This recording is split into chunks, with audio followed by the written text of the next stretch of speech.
Once upon a silver moon in fairytale land, two girls were born, one to the king and queen, and this other to a poor seamstress. They lived very separate lives and knew nothing of each other for 17 years. In the country they lived in, the princess was a popular fashion, though no one knew her face. Sometimes she would sneak to the forbidden woods and ask the witch for a face-changing spell. Yes, you can, my child. So that she could go to town without getting looked at twice. The princess was a thing of beauty. Such beauty could be found only one other place. The poor seamstress had died when her daughter was 15, leaving her poor child to run the shop. The child's name was Angelica.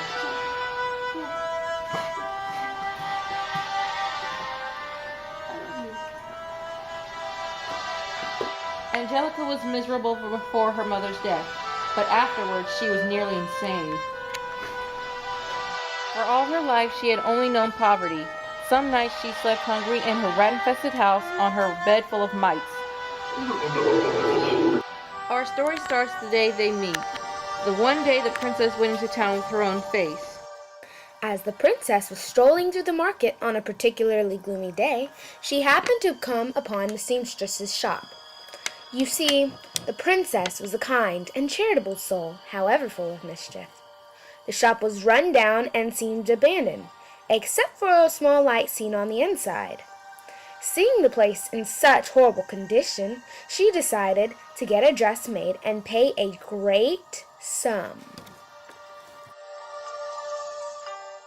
At the exact moment the princess touched the door, Angelica got a chill of pleasure down her spine. She seemed to always know when she was going to get something, and growing up in poverty made her selfish and witty.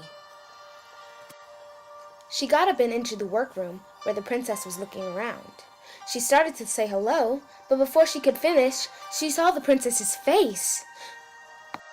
Their reactions were the same, that of awestruck intelligence. Their minds were immediately filled with thoughts and wonder. Angelica thought, by the way the princess was dressed, that she came from money. The princess thought that she had a beautiful twin sister. They sat down together and talked for hours on end. They spoke of their lives, births, families, and everything else. The princess was so happy, for she believed she had made a life friend. Little did she know that Angelica was already planning a way to profit from this. How could she do it? She thought and thought. Every night after that, Angelica would secretly come to the castle and stare at the princess's window. Sometimes she went to the witch for invisibility spells and sat in the princess's bedroom. She would watch the princess go through her daily routines. In no time at all, Angelica knew everything about the princess and her house. The princess, however, did not know that Angelica was so eager to be a princess groupie. During most of these days, the princess spent her time in the shop with Angelica.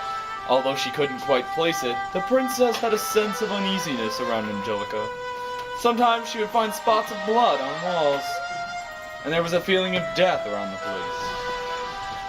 She thought it was because of how poor Angelica was, but she started to feel that she was constantly being followed and watched. Angelica noticed how jumpy the princess had become. It was perfect for her plan. The final days were soon upon them. They continued their routines. That Saturday, when the princess visited Angelica wasn't in the shop. The princess came in and went to the back of the room to look for her. She saw the long mirror on the wall and went to look in it. As soon as she looked into it, she died. Angelica came in and covered the mirror, taking care not to look into it. She changed into the princess's clothes and put the princess into her own ragged clothes. Angelica changed her face and ran outside screaming about the dead body. There's a dead body! And so, Angelica became the princess because of her jealousy, and the next day, she was killed by vampires. The end. Did you like that?